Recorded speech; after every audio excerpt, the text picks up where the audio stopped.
Hello, welcome to another episode of Set Musings. And as you can see here, we're on to Onslaught. First set of the block, a large set, 350 cards in the set, released.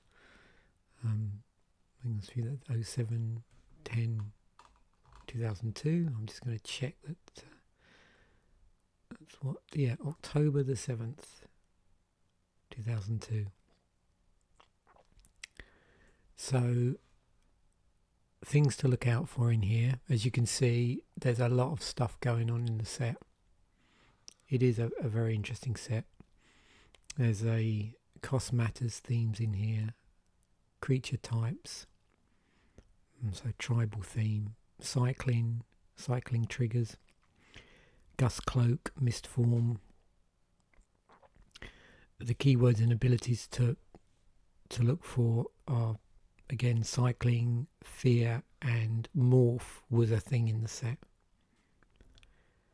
Now, I'm not going to go do that a deep dive into the different creature subtypes and their primary and secondary colours. I'll include a link to the MTG wiki article for this because it is a fascinating set if you're interested in tribal and how the different colours break down for different creature subtypes. But I will be going through some of these subtypes, but just not right down to the sort of colour identity implications of different cards necessarily. I've mentioned a little bit about mechanics, so you'll see, you have things like fear and other things which are non-keyworded abilities. So things like gust cloak. There was also like a lord type activated ability as well. I've mentioned morph. Things like, again, mechanics which aren't necessarily keyworded. So saboteurs. So that's any creature card with or whenever this creature deals combat to a player, triggered ability, that type of thing. Self-recruiters. We've seen recruiters before in other sets. And of course the aforementioned cycling. So a number of those abilities are keyworded. Another are just words to describe a certain ability that had never been or has never been keyworded. And then we've got a number of cycles. There's about 13 cycles to go through, and then a couple of vertical cycles and a pair as well. So, as always, I'm just going to start off in the set as a whole. So 350 cards, and of those 350 cards, you've got 110 commons, 110 uncommons, 110 rares, 20 basic lands. So it's a large set, so we get to look at some cool artwork, cool land artwork.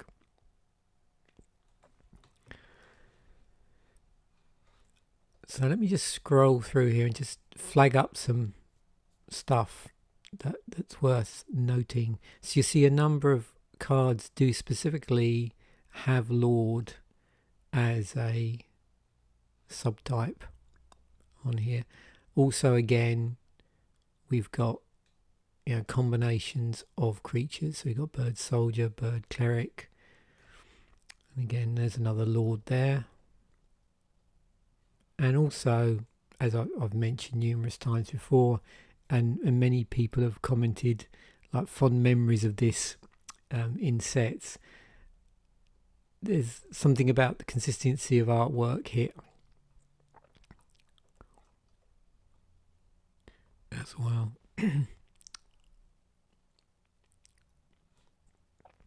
Interesting variation on the pacifism artwork as well.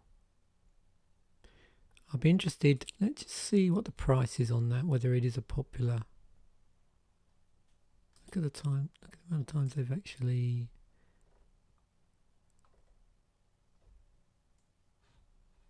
So this is the one I always associate with pacifism simply because it's 10th edition is when I came on. You can see there's been a lot of different pacifism artwork. But this one here particularly like. So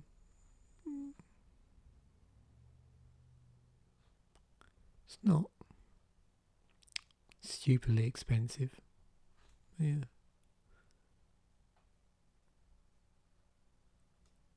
Just a choice of colours here. It's almost got like a monochrome feel to it.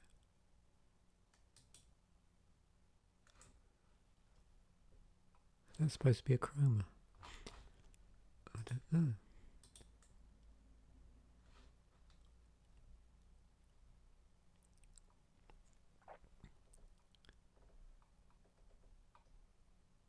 Yeah, there's some legends in here which we'll take a look at in a moment. Oh, it's clone. Is that the? It's been reprinted with. Yeah. It's a lot of variation, interestingly, on that sort of classic artwork, the early artwork. So clone was in there. We've still got core sets coming out every 2 years as well.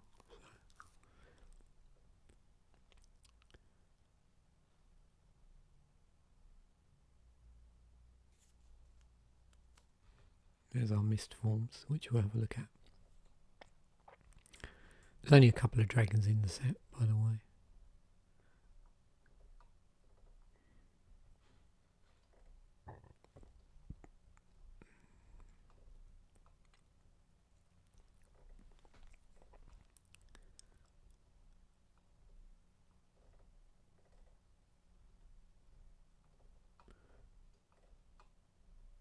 So it's pretty consistent artwork-wise. As I've already noticed, some of the artwork does pop because it has a slightly different look to it. And obviously you're going to get differences between different artists.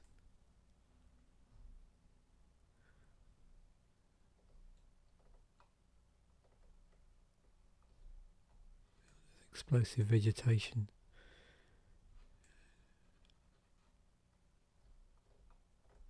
Yeah, a few interesting legends in here actually.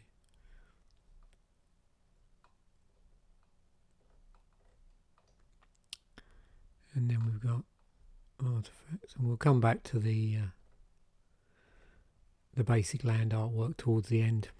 But some nice artwork in here. Okay. So we'll start off with creatures because there is a tribal creature theme in here.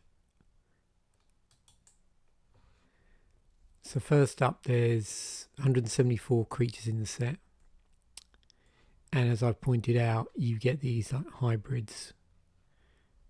So some have more than one creature type, and also you'll notice there's a number of creatures which have a subtype of lord on them as well. In there. So within the creatures, we have these are the most sort of common creature types. So we've got 29 beasts across multiple different colours. It looks like there are in every colour, although mainly in green. And you can see we've got a variety of different abilities that we'll talk about in a moment. Then we've got 16 birds, and again some of these could have 2 subtypes. White, blue, black, red, but obviously no green, because flying isn't a thing in green, but reach is. So you're not going to see any birds in green. Oh, hang on, is that actually no? I'll take that back, because isn't Birds of Paradise green? Yeah. So, but not in this particular set. So yeah.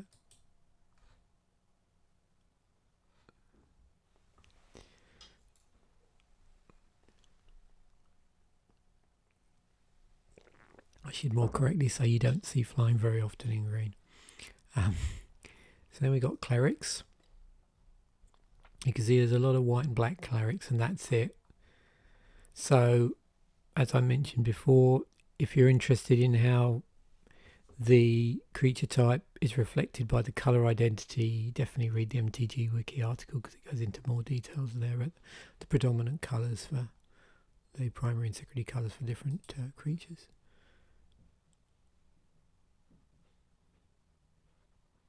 And we've just got a couple of dragons.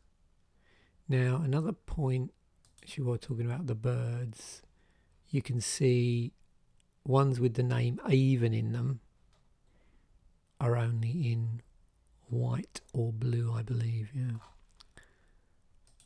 So within certain slices of creatures, there's sub-slices of other things as well. You can see how complicated the set is from just a physical design standpoint.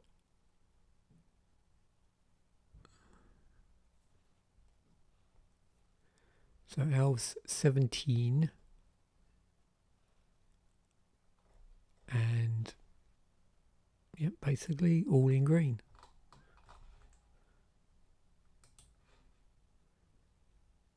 Goblins most in red, apart from a single black one, which is most people that are familiar with Magic will be familiar with Festering Goblin.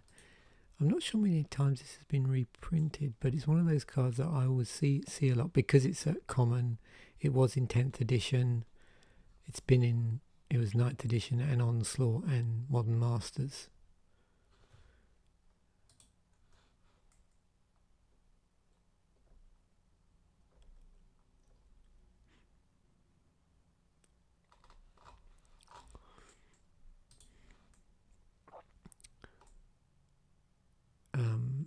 Illusions, yeah. Illusions is a creature type. So they're all in blue. We'll see the misforms in a moment. Soldiers, white and a single one in blue. So mono white soldiers, obviously a thing. Wizards, blue, red and green. No black wizards, but there is a white one up there.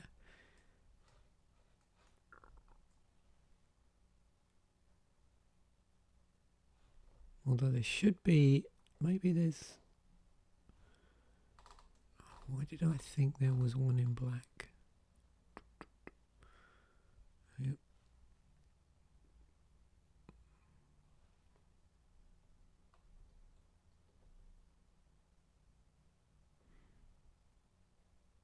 Oh, I know why. Because I'm thinking about the block as a whole. So, but not in this particular set in the block.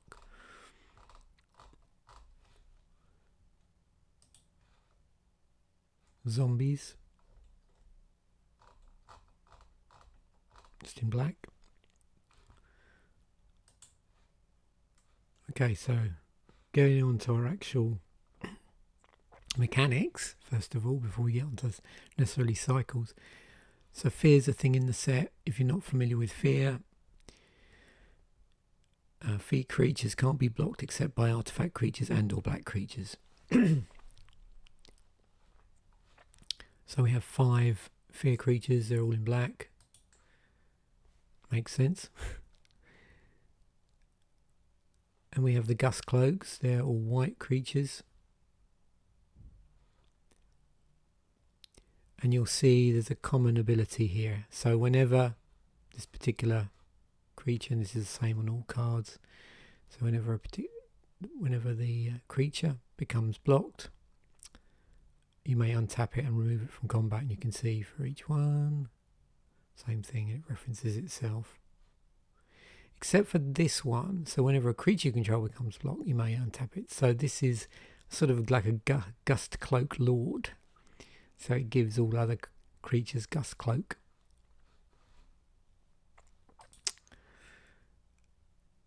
Although, of course, in this set, being a Lord meant something a little bit different. So I think in here, a Lord meant any card with an activated ability whose cost includes the tapping of a creature that shares a creature type with the Lord. whereas often lords used to refer to a creature that imparts a particular ability across all creatures of the same type.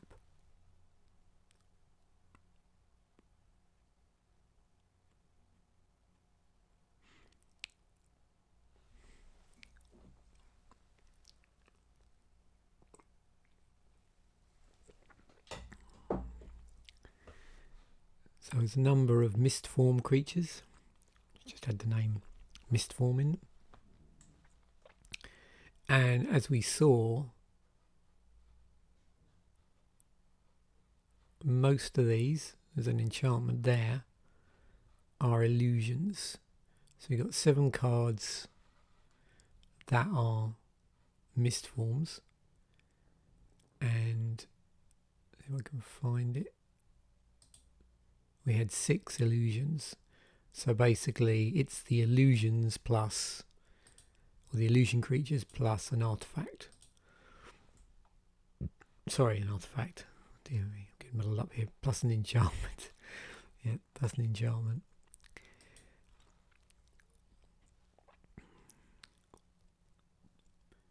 So this is what I was talking about for what lords represent in this set. So you can see, and it would only be the cards here that specifically referred to, and I think I've managed to grab them all and haven't got any ones. And you'll notice some do have, they should, and you can see not all of them have a subtype of lord on them, even though they have a lord type effect as it's specific to this set. So here we've got Voice of the Woods, tap 5 untapped elf creatures you control, put a 7/7 green elemental creature token with trample into play. Birchlaw Rangers, tap 2 untapped elves you control, add 1 mana of any colour to your mana pool. Now it looks like, I don't know if this is consistent, the ones that have the more demanding amount of creatures of whatever it is tend to be the lord, which again makes sense, because I suppose it's saying, well, if you have a lot of creatures, then you're more likely to be a lord. Yeah, that looks like that's basically how they've differentiated. But you'll see broadly there are a number of cards that aren't lords, which you tap for slightly less, and it has an effect. Here's Morph, 47 cards with Morph. So how Morph works, you'll see there's and this is where you can, sometimes if you don't read it carefully, you get things around the wrong way. So how this works is you can play the card as is, so just the regular casting cost. You know, don't even get engaged in Morph, just play it. The other thing you can do is you can play the card face down as a 2/2 creature for 3, and you'll notice that's the same regardless of the Morph cost. So if you choose to, if you choose to want to be able to morph something, you have to first cast it face down as a 2/2 creature for 3. You can turn it up at any time for its morph cost, and that's where the morph cost comes in. So in order to morph something, you would have to have first cast it face down for 3, and it's during that period when it's not been morphed, it's a 2/2, and then you can morph it.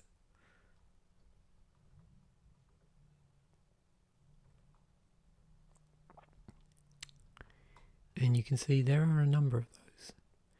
Now, I think, I don't remember, just scanning this down, I think every single morph cost is mana based in this set. I don't see anything that's based on, or not based on tapping mana. I also do, all of them have a colour in them. There aren't any morph artifacts, are there? No. So yeah, they do all have a colour identity to them. Okay, so yeah.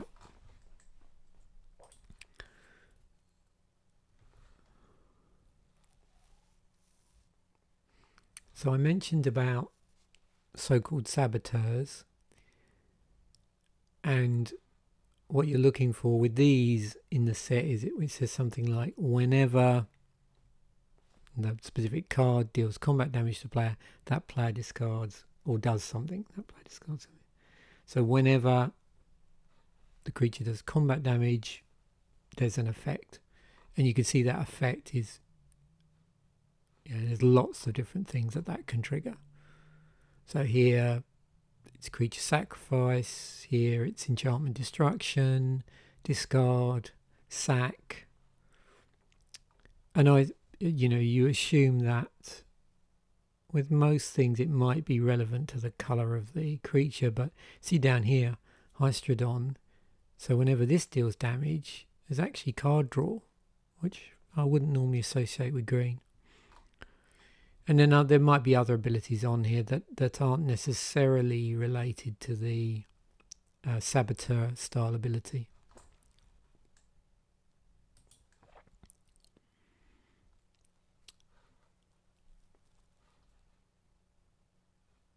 Another thing I wanted to flag up here was there's a few cards with an ETB ability, enter the battlefield ability, or comes into play ability.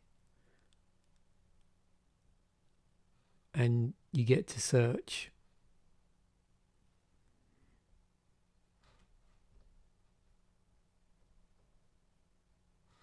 on here. So I'm just seeing, so these ones tutor for cards in the size when it enters when it comes into play, you may search your library for a card named Daru Cavalier, reveal it, put it into your hand. If you do, shuffle your library. Screaming Seahawk does the same for Screaming Seahawk. Avarax, yep, and Emma Mage Goblin. And these two obviously have additional abilities on them. So it's cool. Here's our cycling. Yeah, sorry, the term I was trying to think of here was self-recruiters. So that's any card with an enter the battlefield trigger ability that allows its controller to search for a similarly named card, reveal it and put it into their hand. So self-recruiter. And we've seen sort of regular recruiters in some of the earlier sets I've done set musings for, but those are self-recruiters. And I'm sure, there's a famous card in Magic's history where that became a real thing later on. Particular bird, I believe. So cycling, 31 cyclers. So it's a cycling cost, and when you pay that cost, you discard the card from your hand and draw a card. So you just can replace the card. If you don't want it, if you don't want the card in your hand, you can pay the cycling cost, discard it, and then draw another card. And you can see here some of them, there is a particular colour in the cost, in others it's any colour. And you'll see that extends across multiple different types as well into non-basic lands. Is there anything here? No, is there any type here that doesn't allow you to cycle? I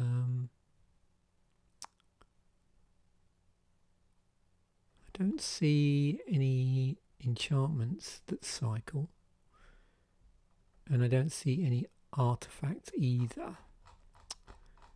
So what's that? Creatures, instants, sorceries, and land, which we'll come back to in a moment. Oh, these ones. So there was something ones, and doubtless one, nameless one, soulless one, reckless one, headless one. So we're now on to specific cycles. Cycle of avatars. Here. One in each colour. And the power toughness is equal to something specific, and it is the number of, on the white one, the clerics, blue one, wizards, black one, zombies, red one, goblins, and the green one is elves. So that would obviously indicate that within those colours, those would be considered to be the major tribes of this set. So clerics in white, wizards in blue, zombies in black, goblins in red, and elves in green. Also notice that the rarity level is pretty important. So these are uncommon. So if you're drafting, you're going to get these coming up.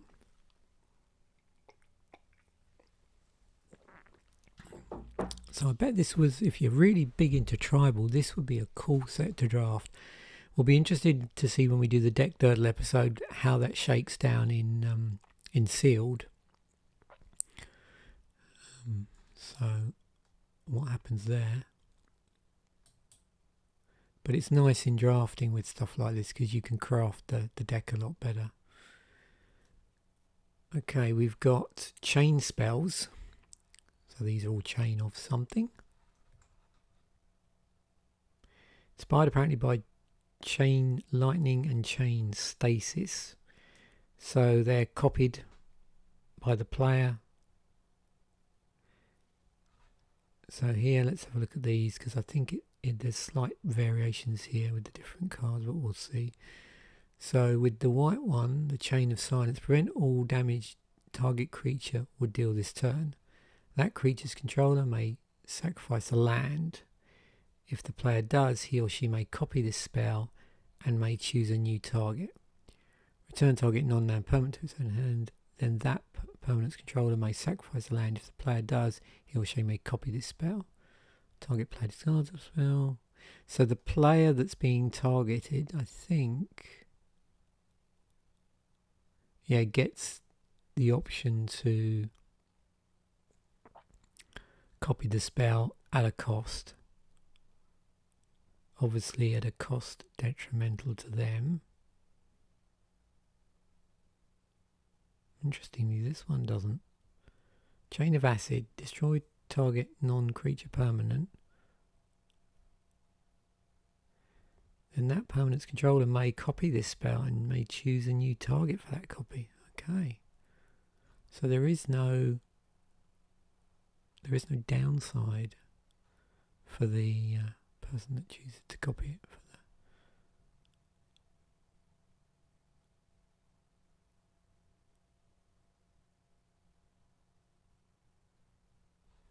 And the Chain of Smog as well. Yeah, so what, 3 out of the 5, there's some sort of cost, if you like. The targeted controller has to pay. For 2 of them, there isn't. Okay.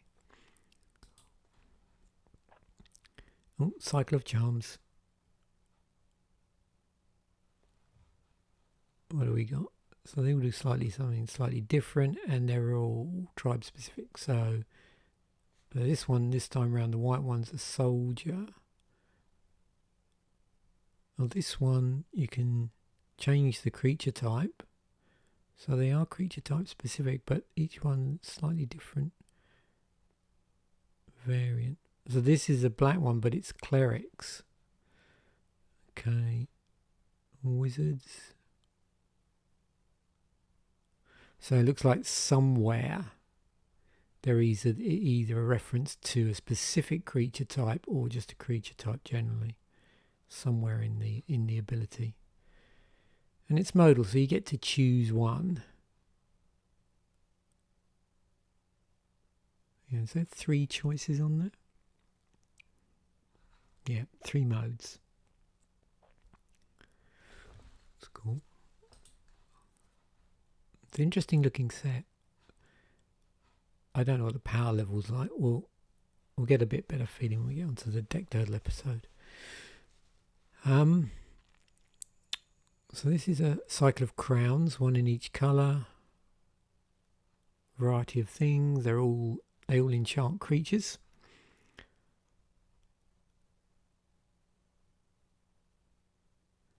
And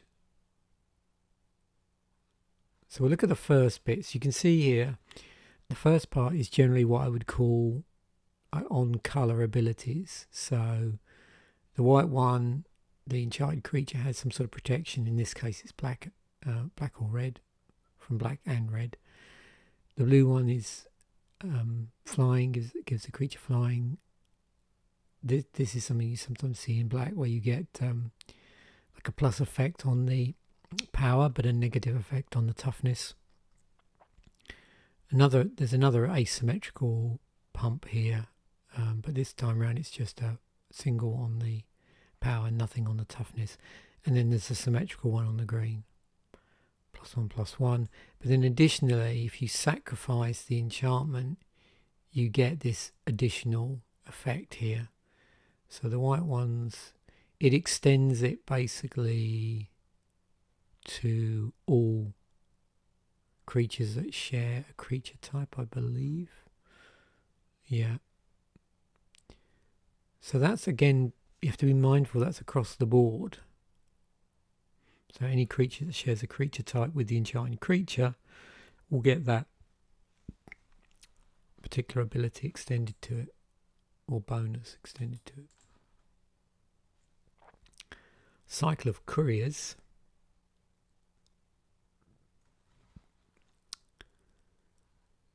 You can see they're all 2 and then the appropriate colour. Soldier, wizard, zombie, goblin, elf. And you can choose not to untap the creature during your untap step. And then if it remains tapped,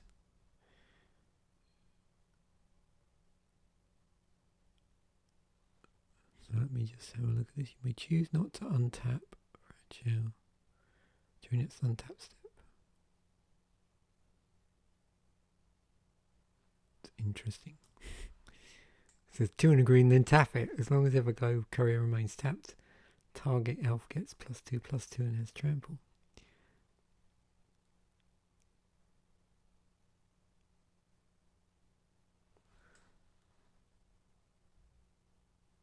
Oh, I see. Yeah, now I get it. I'm reading it around the wrong way. So, yeah. You pay the cost now. Yeah, now it makes sense if you sort of look at it in reverse in terms of how these things would happen. So you pay the cost, you tap it, and as long as it remains tapped, you get it, and it's just reminding you up here that you can choose not to untap it during your untap step. Okay, yeah, now I get it. Read the rule properly, or read the whole rule before you make a decision. I think is the lesson there.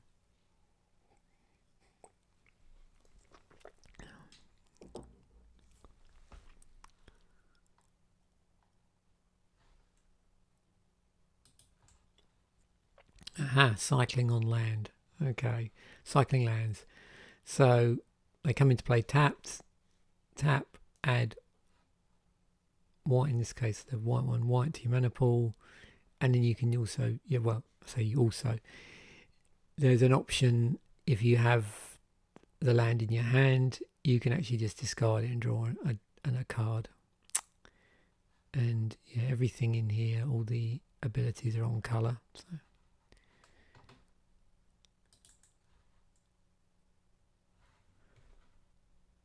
Got some cycling spells, cycling spells.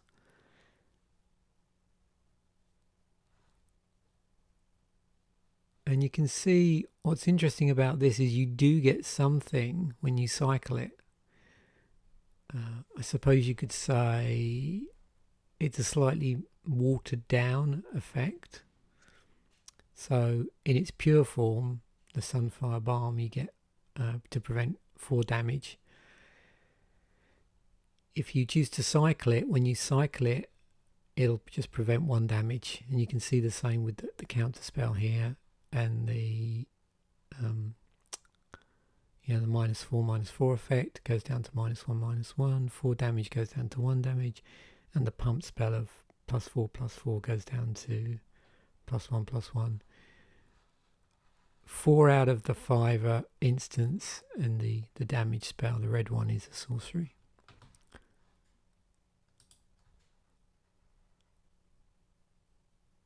Okay, so we've got Astral Slide in here. So another set. So we're sort of breaking down the cycling cards, or cards that care about cycling, cycle triggers, if you like, into. It's confusing because you're talking about cycling and then you're talking about cycles of cards. It's unfortunate. So these trigger on cycling rather than have an actual cycling ability in them. So the white one, whenever a player cycles a card, you may remove target creature from the game. If you do, return that creature to play under its owner's control. Fleeting Avens flying, whenever a player cycles a card, return Fleeting Avens to its owner's hand. This one, you get to put a plague counter on it. An enchanted creature gets -1/-1 for each plague counter. Whenever a player cycles a card, you may pay 1. If you do, Lightning Rift deals 2 damage to target creature or player. That's interesting. And then the Invigorating Boon.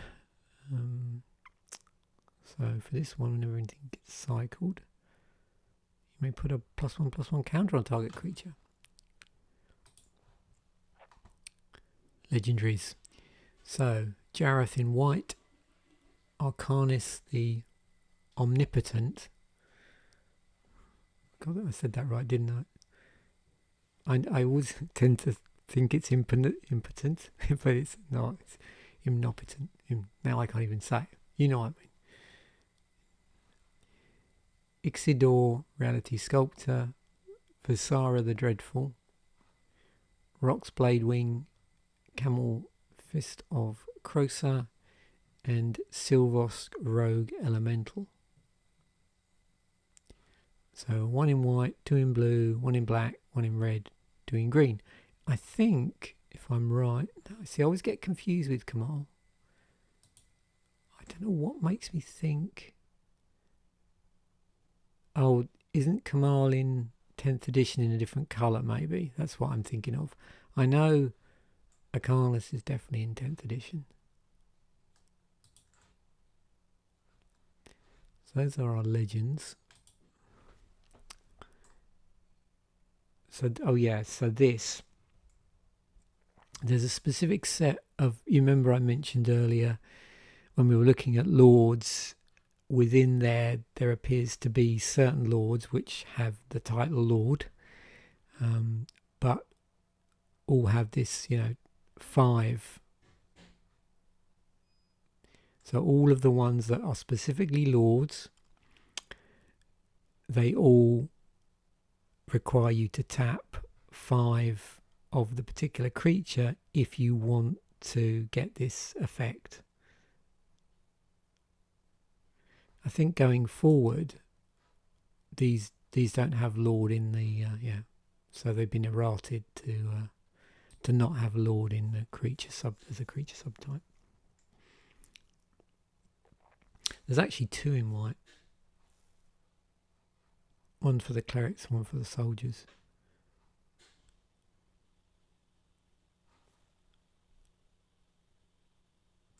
I mean, casting wise, they're all over the shop, but the 5 untapped, and then the tribe is the commonality here. Got one down here. It's got an additional ability on it as well as pro red. Tribal lands. It's a thing.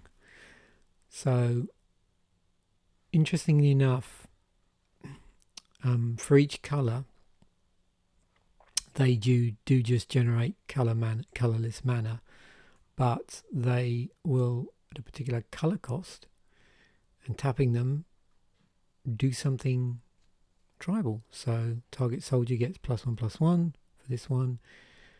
For the red one, target goblin gets +2/+0. For the green one, untap a target elf. This one's a bit different. So this is white and blue.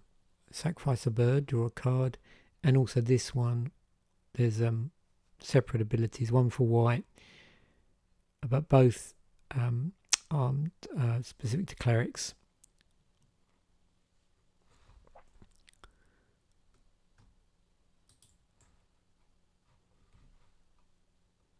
And then there's a cycle of words. So they're rare enchantments. You can activate the ability on them for a cost of 1. You can see the original casting cost is all the same, but you've just obviously got the appropriate colour for each one. So all a CMC of 3, and basically that's 2 in the colour. And then the ability, the activated ability on the enchantments, always 1 of 1 mana of any colour.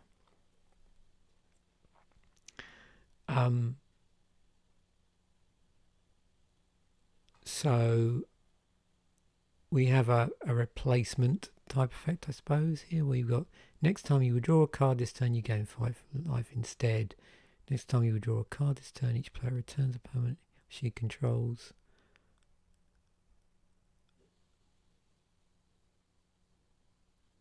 I'm just checking that. Oh, it does say, they all do say instead. Okay. So you're replacing the draw in exchange for an effect.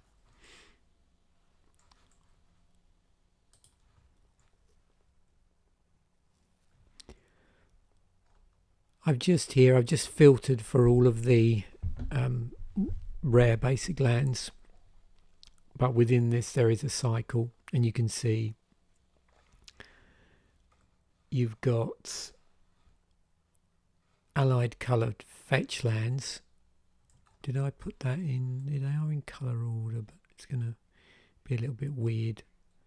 So I probably should have additionally filtered these a little bit. I don't think I did that there. So what I'm focusing in on all the ones that say tap, pay 1 life. So tap, pay 1 life, sacrifice Bloodstained Mire, search your library for a swamp or mountain card and put it into play, then shuffle your library. So it references a specific basic land. So that's the swamp mountain one, the plains or islands, the swamp, the island or swamp one, and then that one's the forest or plains, and that one's the mountain or forest. So 5 of those, and they're allied colours. And then additionally, you've got these other rares as well at, where are we? So there's just 4 of these.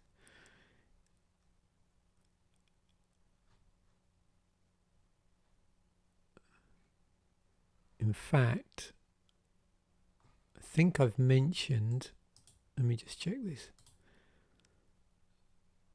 Oh no, that's right, uncommon. So we've got, that's right, we've got additional creature synergies on some of these rare lands outside of the rare lands that are the allied coloured fetch lands. So the Riptide Laboratory is the wizardy one. The Unholy Grotto is the zombie one. The Contested Cliffs is the red-green beast one. And this one, oh, that one doesn't care about anything. But you can get it too. So it comes into play tapped. You can tap it for colourless mana, or you can tap it for 1 mana, any colour to your mana pool. Grand Colosseum deals 1 damage to you. So, vertical cycle of symbiotic creatures. And they all have symbiotic in the title. Ability triggers when the creature dies. Basically puts tokens into play. It's all insect, 1/1 insect creatures. In green. Then we have a vertical cycle of cost matters cards in red. Here.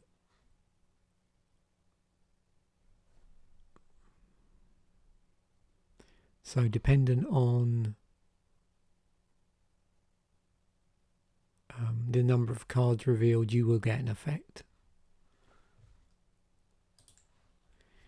And there's our mirror or pair. Mirror pair, Disciple of Grace, Disciple of Malice, Protection from Black, Protection from White, and Cycling. Just a quick look through. We've already had a look at the creatures in quite depth, so I'm not going to go back over those, but let's have a look at the instance, because I like to go through the different spell types here. We've got Ablation in here, Chroma's Blessing. These are all at instant speed. Do we have an instant speed? There's one counter spell. Oh look. So we've got some conditional counter spell going on here. Or stuff that's stapled together. Interesting. We've already looked at the charms. So, black creature destruction like. So, yeah, we saw this one before. Then we've got ones that look specific to destroy target cleric. Giving creatures -X is always a good thing to do in black. Oh no, destroy target creature with converted mana cost 3 or less. It can't be regenerated.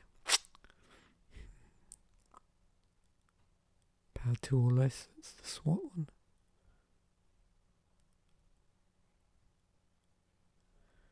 So where's our... And there's shock. Yeah, so we've got shock in here. Starstorm is our scalable X damage. Instant speed. Naturalizes in the set. There's our instant speed pump spell. We've seen that earlier.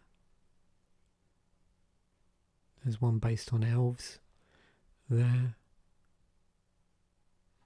And there's a scalable pump spell as well. So it's a pretty cool utility at instant speed there.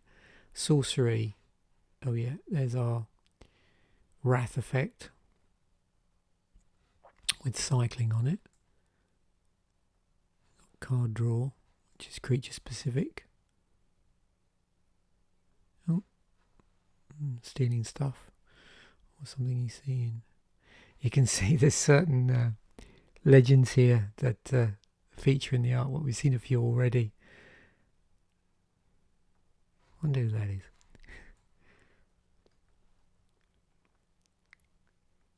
This is a fun set to look at.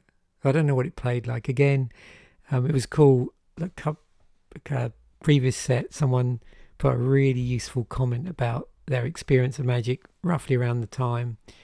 Anybody else that sort of onboarded or just remembers really fondly around the time of this set, yeah, please comment. It's always interesting to read your comments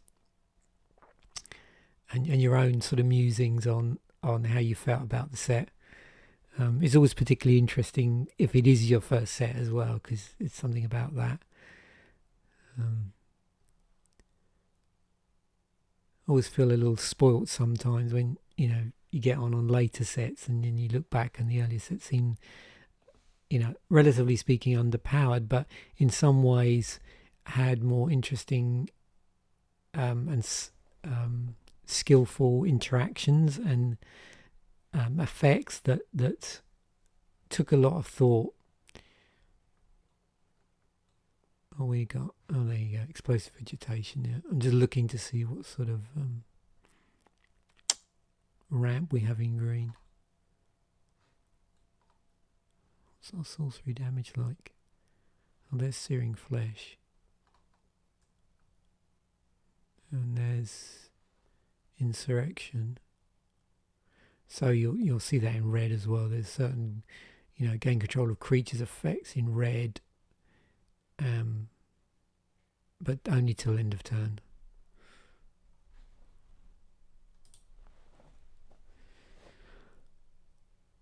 Okay, enchantments. Quite a few of these we've looked at already, actually. How many of those were there? 47. Let's go back here. What's the breakdown like? So we got 35 sorceries and 50 instants. Okay, well it is a large set. So what sort of permanent effects do we have here? Okay. Got a number of auras here. Actually, that's always interesting to see in white. We've already looked at passivism, like stuff for auras on opponent creatures. Oh no, there's one for a land there as well. And land conversion. Ooh. There's token stuff on there. Oh, more token stuff. I wonder if that was a thing across the whole. All colours and enchantments. Spitting out certain tokens. It doesn't look like it was, but it seems to be in red and green. I don't see anything in blue, and I don't see anything. Oh no, we got something kicking out soldiers. Yeah. Huh. Oh, here's our artifacts. Not a ton of artifacts. Anything that's... Oh, this one spits out creature tokens. There's Doom Cannon. Oh yeah, that's good in Morph. Okay, some card draw. Discard your hand. Every creature you control. Okay. Aha. Now we're on to the best bit. The land. So here we go.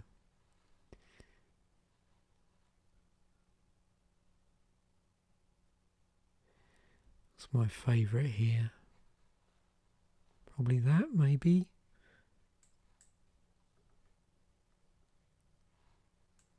That's cool. I'm always drawn to this one. I think this has been reused quite a few times. That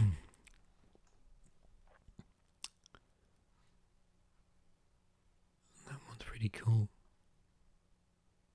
Oh, I like that.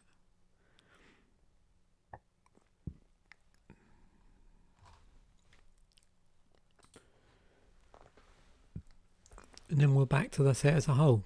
So I've already been through, obviously scrolled through with this. I don't think I need to go through in any detail again. And we got pretty good slicing and dicing on here through different elements of the set. But yeah, super cool. If you love tribal, it's a super cool set actually. Let's have a look price wise. No surprise.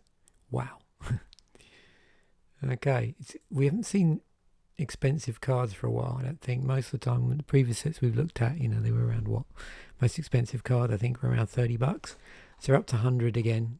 We saw this with some of the earlier sets I did set Musings on. So, and it's no surprise to see that it is these lands. So the ones where you pay life and then you fetch out specific lands of a certain type. So the most expensive one is Polluted Delta. So Flooded Strand, Wooded Foothills. So there, all 5 of them are the first 5. Then we got quite a big drop down to $42 for Aggravated Assault. Cover of Darkness 30. Steely Resolve 23. Unholy Grotto, which was one of the tribal land things. We see there was a few of those. This was a rare, so $20. And you can see with these ones, this is the only time. So these were printed on slot. This again, this list thing is that slot in some of the newer sets where they'll include a card from the list. Patriot's Bidding's been reprinted in Modern Horizons. Was in the World Championship decks. So look at the price difference. Okay, oversold Cemetery. Cool. Was in Double Masters. So we've got a number of cards which aren't expensive as the fetch lands, but well above $10. Insurrection, Words of Waste, Wheel and Deal, Cryptic Gateway. Oh, so Kamal, you let us down. It's under $10 for Kamal, obviously. Was that that's the most expensive legend in the set? Let's have a quick. Actually, we'll go and see where Kamal is in the grand scheme of things on EDH Rec. So we'll have a quick look at EDH Rec. No surprise. Got the fetch lands. It's most popular. There's Explosive Vegetation.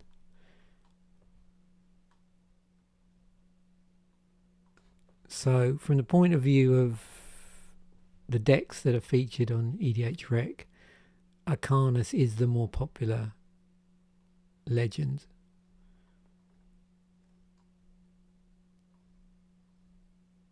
And then Kamal. Now, is that purely because Kamal was only reprinted in Arch Enemy? Let's just do a quick and dirty statistic. 151 decks, so I wouldn't say it's a super popular EDH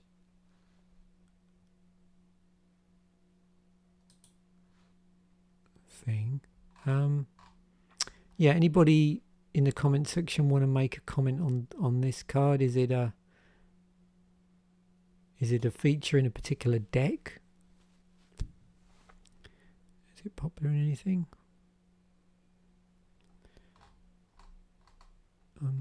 You have to apologize. I have to apologize. I don't know. I'm not very good at knowing the different,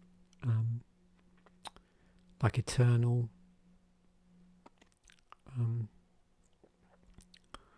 What would you call it? Like deck types.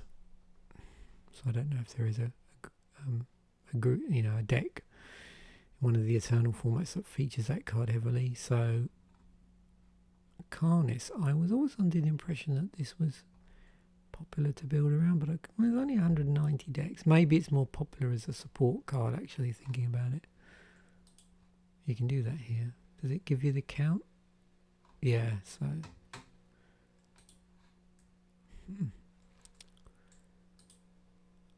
that's cool. So lots of stuff going on. I've enjoyed this work. I do enjoy all the, if you were to ask me what's my favourite video to create, it's definitely the set Musings video, way above anything else. And but this one I particularly enjoyed, looking at all the different ways of arranging the set and looking through it. So that's it for now. For the rest of this week that this video comes out, we've got, the format's always the same pretty much now. So on Wednesday we've got an episode of The Deck Durdle where we're going to be doing Onslaught. Surprised this is all Onslaught stuff, obviously. And then we've got some theme deck, some Commander fodder stuff based on a particular theme deck from Onslaught. And at the moment I'm gravitating around the red-green one. So we're going to have a crack at... I was just looking at this. Oh, yeah, I know what that was. So probably going to end up doing a red... Well, I say red-green. That red-green deck that I'm using as a basis as appears to be Beast Tribal. So I'm going to have a go at building a Beast Tribal EDH deck using Morophon. and that allows me to bring in beasts from all manner of colours. I do actually have a in paper beast deck as well. I built quite a while ago, just because I got hold of a copy of Morophon, I think. I don't know if it was it must have been, maybe it was when I did a booster, cracked some boosters, I got one. So I just thought, and I felt inclined to build a beast. So I do have an in paper beast deck. So it's going to be interesting to see what Architect suggests up. So there we have it. That's the end of our Onslaught set musings. I hope you've enjoyed it as much as I have. Thanks once again for watching. Please comment if you have anything cool to say, or basically anything, particularly about Onslaught, obviously, and either stuff you've enjoyed in this video, in the set, or stuff that you remember about actually playing the set in paper. Thanks for watching. Bye for now.